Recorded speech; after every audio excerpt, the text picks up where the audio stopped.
Hello everyone, it's Zach here again, and what I wanted to do this week is just make a little video to give you some idea of what all these different notes and durations that we've been talking about actually sound like.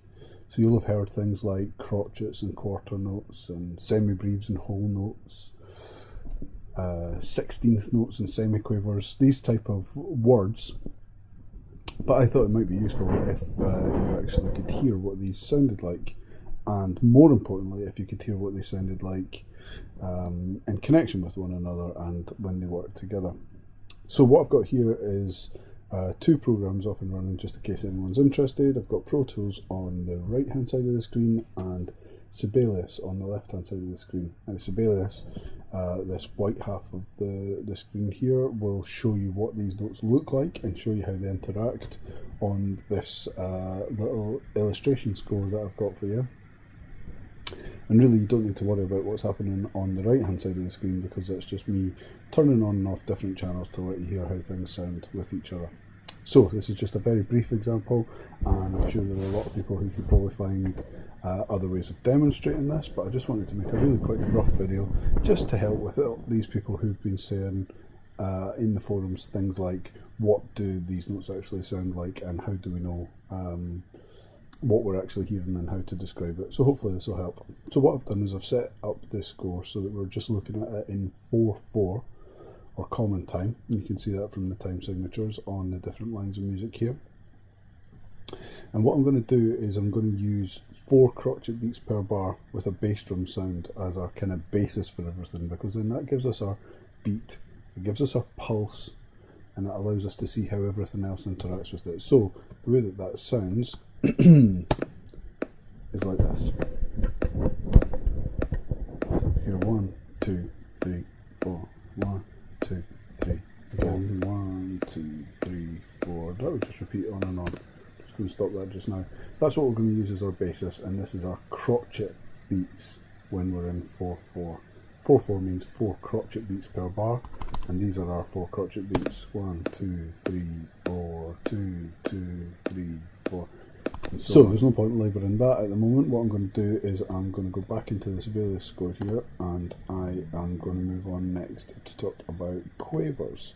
Now, as you know, we also call quavers 8th notes. If crotchets are quarter notes, then clearly we get 2 8th notes per quarter note. And you can see that actually on the screen, that for each one crotchet, the same space is taken up by 2 quavers. So each quaver is half of a crotchet. Now I'm going to go back over to Pro Tools here, and I am going to let you hear what that sounds like. So we're still going to have our crotchets playing, but this time we're going to have our quavers playing too. So what we will be able to hear is, so we can still hear our bass drum 1, 3, 4, 1, 2, 3, 4, but we've also got our quavers on top. Okay, quavers are 1 and 2 and 3 and 4 and da, da, da, da, da, da, da, da. The hi-hat sound, the high-pitched sound there is our quavers. And as you can hear, there's 2 for each crotchet.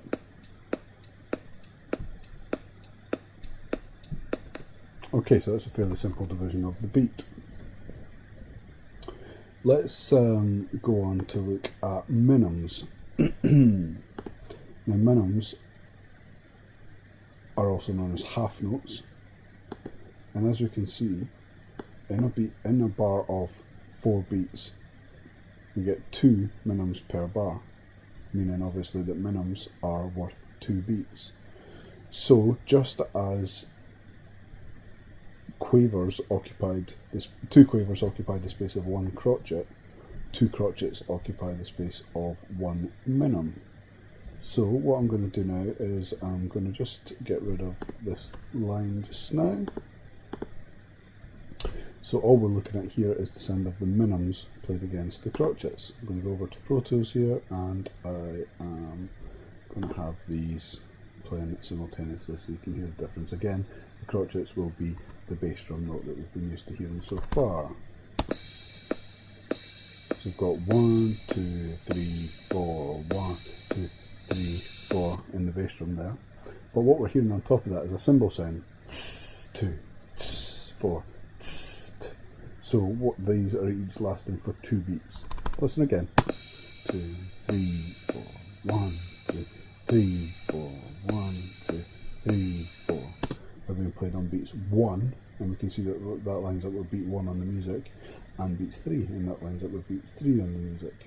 So these minimums last for double the amount of time as a crotchet. Another way to say that, of course, is that for each minimum, that can be divided up into 2 crotchets. Now, the next one that I want to look at is the semibrief.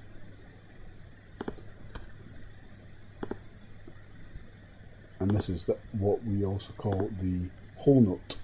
So what I'm going to do here is I'm just going to put a semibrief in this place. I'm going to jump back over to Pro Tools and I'm going to let you hear what that sounds like. So again, we're going to hear our 4 beats per bar, the pulse of the crotchet beat with the bass drum sound, but we're going to hear a different cymbal this time, and that's going to be showing you the semibrief, and you'll only hear that every 4 beats because this is on a loop and the semibrief lasts for 4 beats. 3, 4, 2, 3, 4, 2, 3, 4, 1, 2, 3, 4. Okay, so these are our simple ones. We can hear that the 4 crotchet beats are pulsing away in the background. When we had the quavers, we could hear that we got 2 quavers per crotchet.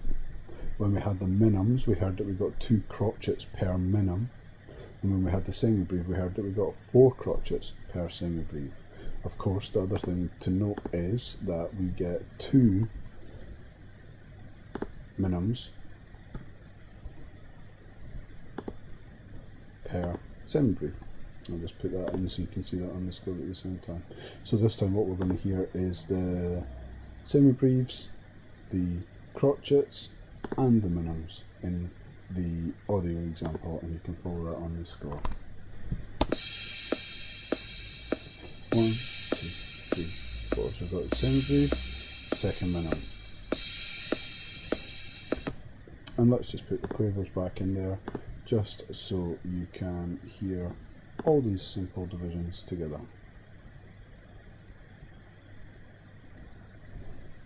You can see what's going on the screen as I go through it, so I'm going to put the quavers back into.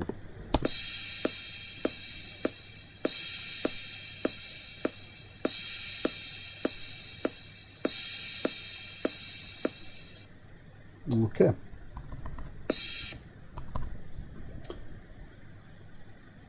So the next most simple division that we're going to have here is semiquavers. So I'm just going to draw this onto the score for you so you can see what that looks like.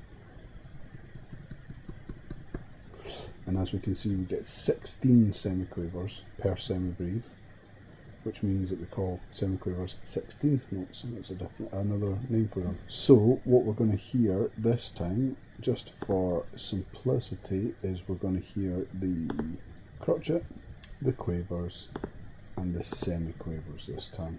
So just to adapt that into the score so you can actually follow what's happening visually at the same time.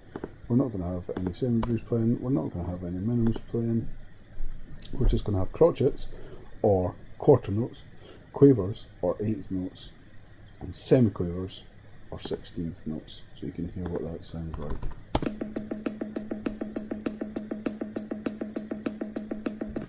Okay, so the tom-tom sort of sound that we're hearing there is the semiquavers. They're 1, 2, 3, 4, 2, 2, 3, 4, 3, 2, 3, 4, 4, 2, 3, 4, 1, 2, 3, 4, 2, 2, 3, 4. You heard your crotchet was the bass drum, and then you're hearing your quavers, which is the closed cymbal sound. Okay, so just to be more specific here, because it might be starting to get complicated, what we're hearing is our crotchets. I'm going to add our quavers on top of that.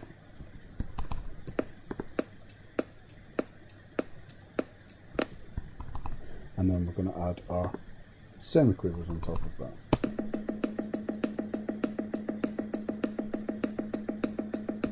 Now, the other things that you would have heard about this week in the videos is triplets. And what we say when we're dealing with triplets is that we're squeezing 3 things into the space that 2 would normally occupy. So on the screen here, I'm going to get rid of semiquavers just now because we don't need to worry about them too much at the moment. And what we're going to have is a look firstly at our crotchet triplets. Now we know that we get 4 crotchets per bar and 1 crotchet per beat. But if we squeeze 3 crotchets into the space that 2 would occupy, that is to say the space that a minim would also occupy, if we squeeze 3 into that space, note that you can see the brace, the bracket that goes over the top of the 3 notes showing which are included in the triplet figure.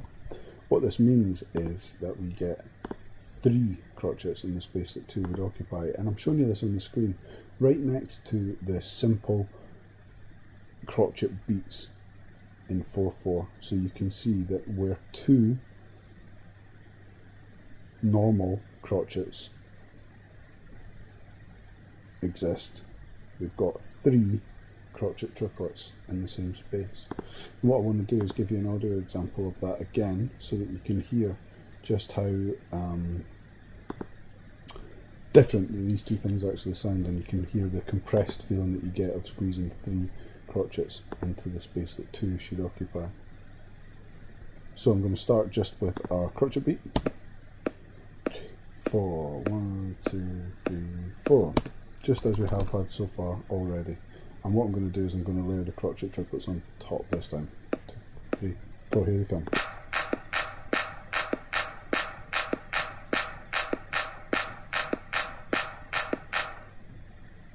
Okay, and in that example what we heard was the compressed feeling and an almost staggered feeling that we get from squeezing 3 of these crotchets into the space of 2. Obviously in that case the hand claps were the triplets.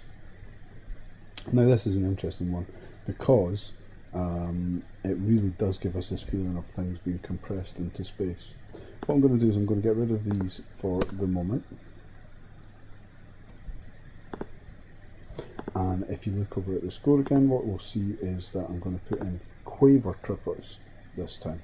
But what I'm going to do before I do that is I'm just going to put in some quavers so you can see how all these beats actually line up. So what I'm going to do is I'm going to tell this that I want it to be a triplet again.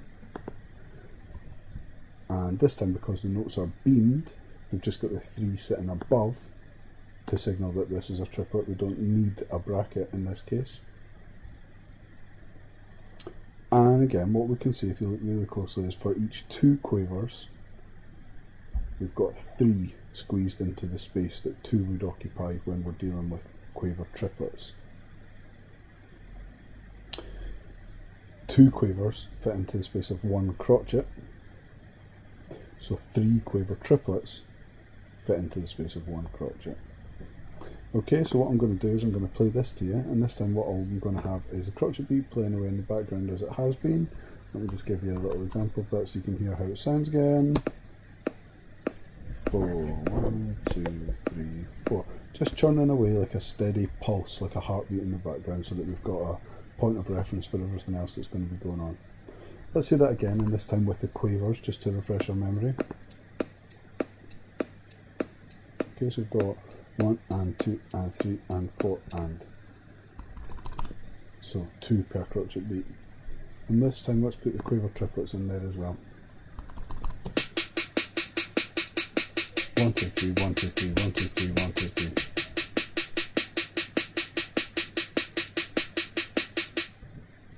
Okay, so again we're hearing that we're getting 3 quaver triplets played in the space of 2 quavers.